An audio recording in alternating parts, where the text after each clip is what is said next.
తను నన్ను మోసం చేసినా తనైనా హాయిగా ఉందంటే అది లేదు. అందుకే నాకు జీవితం అంటే విరక్తి.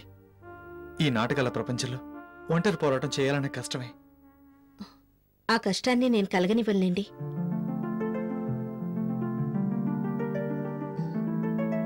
ఎస్, నిజంగానే ఆ శవం మీ భార్యదే అని కన్ఫర్మ్ అయితే మన పెళ్లికి ఏ అడ్డు లేనట్టే. వెంటనే మీకు చేరువై సాధారణచారిణిగా కర్తవ్యాలు నిర్వహించడానికి కాస్త టైం పట్టొచ్చు. కానీ మీకు తోడుగా నేనుంటాననేది మాత్రం మనస్ఫూర్తిగా చెప్పే నిజం. థ్యాంక్ యూ మహాలక్ష్మి గారు, థ్యాంక్ యూ సో మచ్. ఈ ఒక్క మాట చాలు నేను బాధలన్నీ మర్చిపోవడానికి. Thanks allot.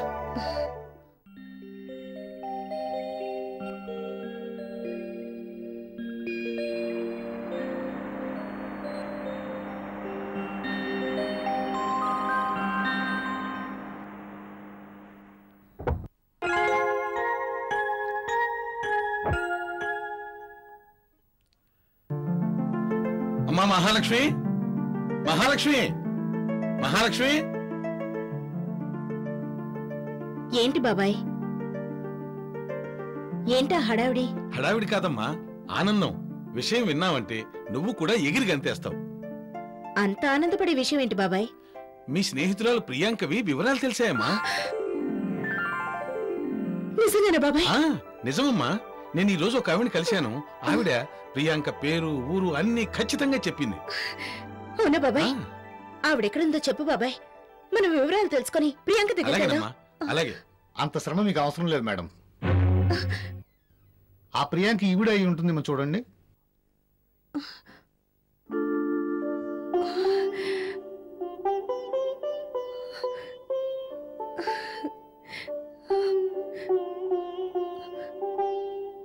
అవును, ఈమె మా ప్రియాంకి.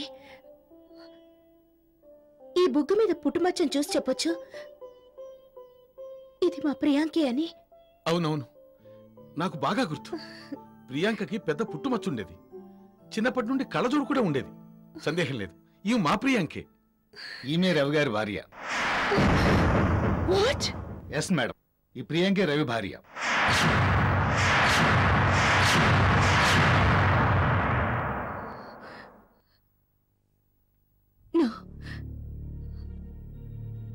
నేను నమ్మను.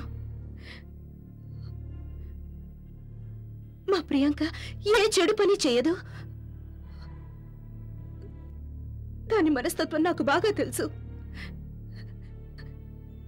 తను చిన్నప్పటి నుండి చాలా ఫేర్గా ఉండేది. ఒకరికి సాయం చేయడమే తెలుసు కానీ మోసం చేయడం తెలీదు. కానీ ప్రియాంక రవిని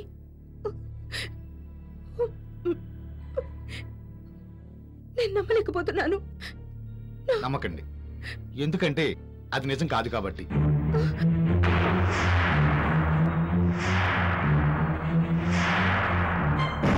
ప్రియాంక ఎవరితోటి వెళ్ళిపోలేదు. ప్రియాంక భర్త రవే ఆమెను హత్య చేయించాడు.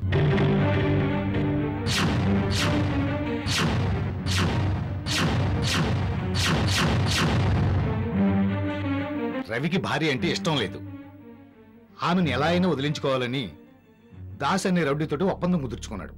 వాళ్ళు తమ పని పూర్తి చేసి ప్రియాంకని మాయం చేశారు. కానీ రవి అన్నమాట ప్రకారం వాళ్ళకి డబ్బు ఇవ్వలేకపోయాడు. డబ్బు ఇవ్వకపోతే నిన్ను చంపేస్తామని దాస్ ఇచ్చే వార్నింగ్లకి చస్తూ బతుకుతున్న రవిని మురళీకృష్ణ చేరదీశాడు. నీతో ప్రేమ నాటకం ఆడమని అతన్ని పావులా వాడుకున్నాడు.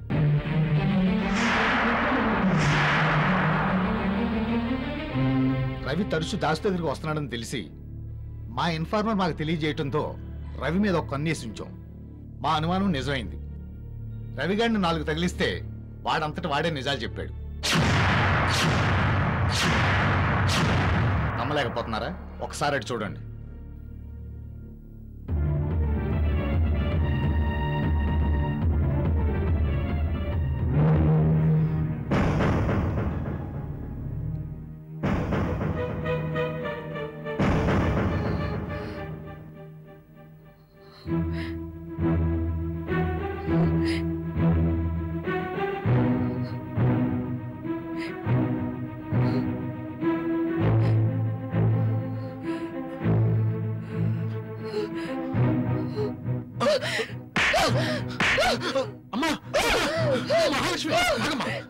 ఆపకు బాబాయ్. ఇంతటి నమ్మక ద్రోహుల్ని వదిలేయకూడదు. ఇలాంటి వాళ్ళని నరికి పోగొట్టు పెట్టాలి.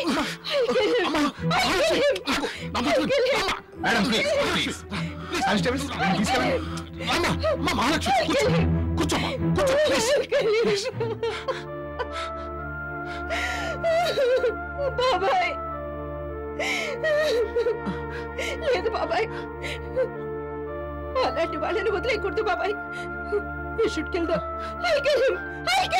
అమ్మా నువ్వు ఆవేశపడు, అన్ని పోలీసులు చూసుకుంటారు. Please cool down, cool down. ఇప్పుడే తిందాం, ఈ క్యారెట్ తిందాం.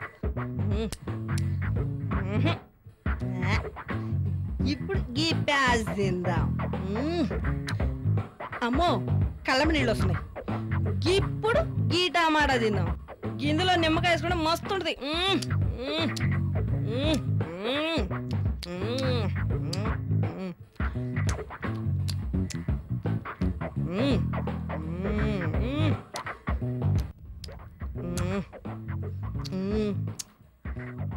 ఇదేమిటి సమ్మక్క, కూర వండడం మానేసి నువ్వే కూరగాయలు తినేస్తున్నావు? గివి వననికి కాదు సారు, నేను తినడానికి. నా బిడ్డ కొనిచ్చింది. కూరగాయలు తినడం ఏంటి? ఏం చేసుడు సారు, గా డాక్టర్ సల్లగుండా బక్కగా ఉపాయం చెప్పమంటే అన్నం తినుడు బంద్ చేయి, కూరగాయలు తినమన్నాడు. ఓహో, అయితే త్వరలో ఈ ఇంట్లో చిన్న మార్కెట్ తయారవ్వబోతుందన్నమాట. అవు మళ్ళా మీకు ఇంకోటి ఎరికేనా సారు? ఏంటి? రేపటి నుంచి నువ్వు రైతు బజారుకు పోయి కూరగాయలన్నీ తేవాలట. నేను తేవటమా? ఏ తీసుకురారా? అంటే తేరా అంటే తేను అని చెప్పే ధైర్యం నాకు ఎక్కడుంది, కానీ నా ఫీలింగ్ ఏంటంటే మరీ సమ్మక్క కోసం కూడా నేను పనిచేయడం బాగుండదేమోనని. ఎందుకు బాగుండదు? బ్రహ్మాండంగా ఉంటుంది. బిడ్డా గోధుమలు ముచ్చట మర్చిపో మాకు. మర్చిపోన్లే, నువ్వు తిను. ఇదిగోండి, కూరగాయలతో పాటు 10 కేజీల గోధుమలు కూడా తీసుకురండి. 10 కేజీలా? ఎందుకు? సమ్మక్క రోజు పుల్కా చేసుకుంటుందంట. ఏమిటి అలా చూస్తున్నారు? వెళ్ళండి, వెళ్ళి త్వరగా తీసుకొనండి. సరే.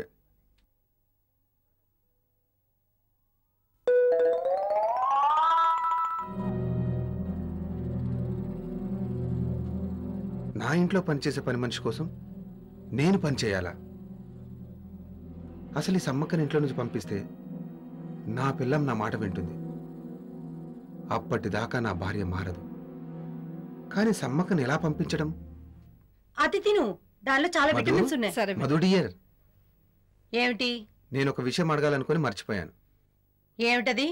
అదే, మనిద్దరం అనాథ కుర్రను తెచ్చుకొని పెంచుకుందాం అనుకున్నాం కదా. మనం అనుకోలేదు, నేను అనుకున్నాను. చాలేవై వేలాకోలం, నువ్వు అనుకుంటే నేను అనుకున్నట్టు కాదా? మనిద్దరి మాట ఎప్పుడూ ఒకటే. నీ మాట కాదంటానా చెప్పు? రైతు బజార్కి వెళ్లకుండా ఎగ్గొట్టడానికి కాకా పడుతున్నారా? అబ్బే అదేం కాదు. నేను 2 రోజులుగా అడగాలనుకుంటున్నాను, ఇప్పుడు గుర్తొచ్చింది. అది ఎందుకు గుర్తొచ్చిందంటే సమ్మక్క కోసం నేను గోధుమలు కూరగాయలు మోసుకురావడంలో తప్పేం లేదు కదా. తను మన కోసం ఎంతగానో ఆలోచిస్తుంది. నీకు తల్లి లాంటిది. మన కోసం అనాథ శరణాలయానికి వెళ్ళి పిల్లాన్ని కూడా తీసుకొస్తానంది. అలాంటి సమ్మక్క కోసం నేనేం చేసినా తక్కువే అనుకున్నాను. అందుకే అనాథ శరణాలయం పిల్లాడు గుర్తురాగానే నిన్ను అడుగుదామని వెనక్కొచ్చాను. ఏం సమ్మక్క, ఆయన అడుగుతున్నారు కదా, చెప్పు. మన ఇంట్లోకి బుజ్జిబాబుని ఎప్పుడు తీసుకొస్తావు? నువ్వెప్పుడంటే అప్పుడే బిడ్డా. అయితే మేమిద్దరం ఇప్పుడే అంటాం. వెళ్తావా? ఎందుకు పోను సారు? అయితే ఈ రోజే వెళ్ళు. శరణాలయానికి వెళ్ళి అక్కడ రూల్స్ అండ్ రెగ్యులేషన్స్ ఏంటో కనుక్కో. పద, నేను బస్ ఎక్కించొస్తాను. అయ్యో జరాగు సారు, అంత ఆగ్రహం ఎందుకు? 2 రోజుల నుంచి చక్కగా తినటమే లేదు. అంతా చక్కెర వచ్చినట్టుంది. ఇవాళ కాదు గాని రేపన్నా ఎల్లుండనా పోతా. ఏమంటావు బిడ్డా? నీ ఇష్టం. ఎప్పుడైనా పో, నాకు కావాల్సింది ఇంట్లో లేకపోవటమే.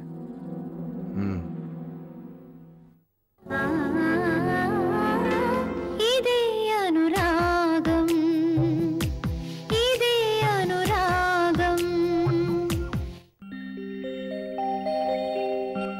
Thank you.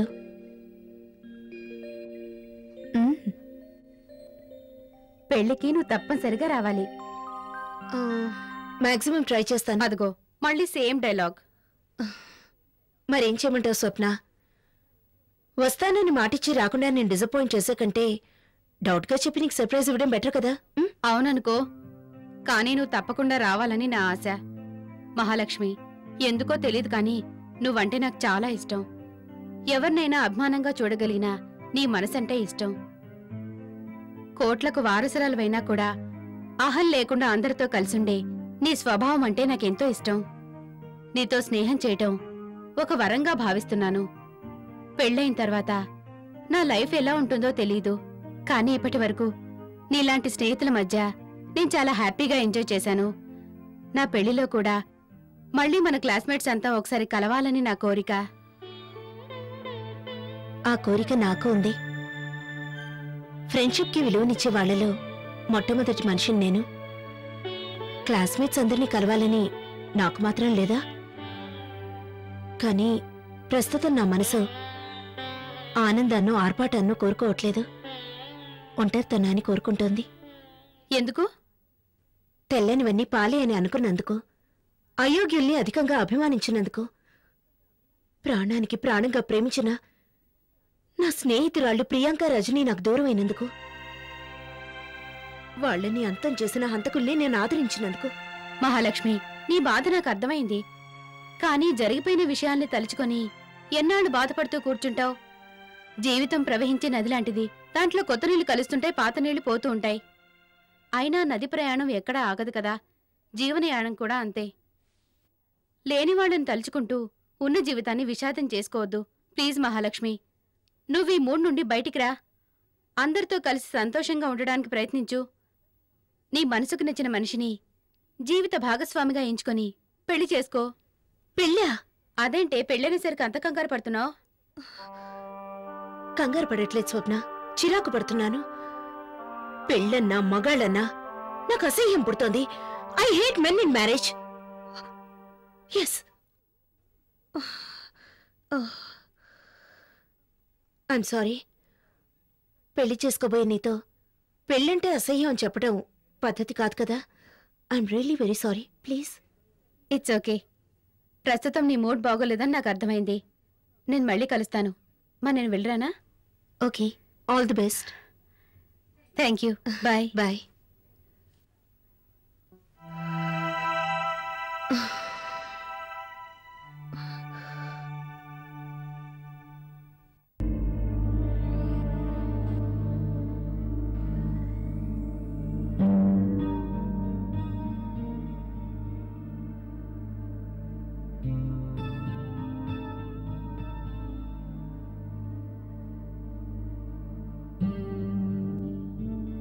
అయ్యగారు తల పట్టుకుని కూర్చున్నారు ఎందుకో బసిగోవిందం? ఆలోచించి ఆలోచించి మెదడులో నరాలు ఎక్కడ చిట్లిపోతాయోనని. ఓ అబ్బో, అంటే చాలా పవర్ఫుల్ విషయం గురించి ఆలోచిస్తున్నారన్నమాట. అవునయ్యా. అదేమిటో చెప్తే విని నేను కూడా ఆలోచిస్తాను కదా బసిగోవిందం. చెప్పడానికే ఉందయ్యా. ఆ మహాలక్ష్మిని మనం ఏమీ చేయలేకపోతున్నామే అని ఒకటే బాధ. బాధ ఎందుకు బసిగోవిందం? ఇప్పుడు కాకపోతే మరొకప్పుడు, ఈ రోజు కాకపోతే మరొక రోజు ఆ మహాలక్ష్మిని మనం దెబ్బతీయడం ఖాయం. ఈ ముక్క నువ్వు నా చిన్నప్పటి నుంచి చెబుతూనే ఉన్నావు, కానీ ఆ దేవతలే పైనుంచి తథాస్తు అనడం లేదు. చిత్తం, తమరు చెప్పింది 100కి 100 పాళ్ళు నిజమే. కానీ మీరు ఒక్కటి మర్చిపోతున్నారు. ఏమిటి? అదృష్టం అందరి వెంట అన్ని వేళలా ఉండదు. ఈరోజు మహాలక్ష్మి వెంట అదృష్టం ఉండొచ్చు, రేపు మన వెంట ఉండొచ్చు. ఏది ఏమైనా ఆశల్ని చంపుకొని ప్రయత్నాలను విడిచిపెట్టడం మీలాంటి పౌరుషం కలవాళ్ళ లక్షణం కాదు. ఇప్పుడు ప్రయత్నాన్ని ఎవరు విడిచిపెట్టారు? నేను ఆలోచించేది దాన్నింకా ఏ విధంగా దెబ్బతీయాలా అని, అంతేగాని అన్ని ట్రయల్స్ వదిలేయాలని కాదు. అలాగా బసిగోవిందం, మరి ఇందాకటి నుంచి ఆ మాట చెప్పరే? చెప్తే ఏం చేసేవాడివి? తమరకు అద్భుతమైన ఐడియా చెప్పేవాడిని. ఇప్పుడైతే మాత్రం మించిపోయిందే ఉంది. చెప్పు, ఆ అద్భుతమైన ఐడియా ఏమిటో? ఏమీ లేదు, ఈసారి నవమన్మధుడు అతి సుందరుడు లాంటి అందమైన హీరోని చూసి ఆ మహాలక్ష్మి మీదకి వదులుదాం. ఏమిటి కొత్తగా వదిలేది? ఇది వరకు రవిని వదిలి దెబ్బతిన్నది మర్చిపోయావా? ఇంకా వర్కౌట్ అవుతుందని నేను అనుకోను. అయితే మరో ఐడియా. ఏమిటి చెప్పు. ఏం లేదు, ఆ ప్లాన్లు ఈ ప్లాన్లు వేసి దెబ్బతినడం కంటే ఒకేసారి పెద్ద ప్లాన్ వేసి ఆ మహాలక్ష్మిని లేపేస్తా. మన గొయ్యి మనమే తీసుకోవడం అంటే ఇదే మరి. అదేమిటి పచ్చిగా ఉందా? లేకపోతే ఏమిటయ్యా, గతంలో మహాలక్ష్మి మీద ఎవరో హత్యా ప్రయత్నం చేస్తే పోలీసులు మనల్ని అనుమానించారు. దాని అదృష్టమో మన అదృష్టమో అది బ్రతికి బయటపడింది కాబట్టి మనం బ్రతికిపోయాం. చెయ్యని నేరానికి ఇరుక్కుపోయే పరిస్థితి వచ్చే ఎంతో కాలం కాలేదు. మళ్ళీ కొత్తగా నేరం చేయడమా? మీరే అలా అధైర్యపడితే ఎలా పచ్చిగా ఉందాం? సాక్ష్యాలు ఆధారాలు దొరకకుండా హత్యలు చేసే ప్రొఫెషనల్ కిల్లర్ని పిలిపిద్దాం. వాడికి ఇంత అని డబ్బు పడేస్తే అన్ని పనులు వాడే చూసుకుంటాడు. చూసుకుంటాడు సరేనయ్యా, ఆ కిల్లర్ని ఎక్కడి నుంచి పిలిపిద్దాం? ఇదేం మాట పచ్చిగా ఉందో? ఇది కలికాలం. మంచివారు మానవతావాదులు కనబడరేమో కానీ మనలాగా దుష్ట ఆలోచనలు చేసే దుండగులు వీధికొక్కరు ఉంటారు. ఇందులో ఏమాత్రం సందేహం లేదు. ఎందుకైనా మంచిది సేఫ్టీ కోసం పొరుగు రాష్ట్రం వాడిని పిలిపిస్తే సరే, ఏమంటారు? చూద్దాం. చేద్దాం. తమరు ఇక్కడ చూద్దాం చూద్దాం అనుకుంటూ కూర్చోండి. అక్కడ మహాలక్ష్మి అన్ని పనులు పూర్తి చేసుకుని తుర్రమంటూ ఏ అమెరికాకు చెక్కేస్తుంది. అదంత తేలిగ్గా చేయదులే. ఎందుకంటే మళ్ళీ అమెరికా వెళ్లే ఉద్దేశం ఉన్నదైతే ఫ్యాక్టరీ వ్యవహారాలు చూసుకోవడం, యోగిని పెళ్లి చేసుకోవాలనుకుని ప్రేమించడం లాంటి గొప్ప పనులు చేసేది కాదులే. అంటే తమరి ఉద్దేశం ఆవిడ ఇండియాని వదిలి వెళ్ళదనేనా? అవును. కానీ నాకు మాత్రం అలా అనిపించటం లేదు భజగోవిందం.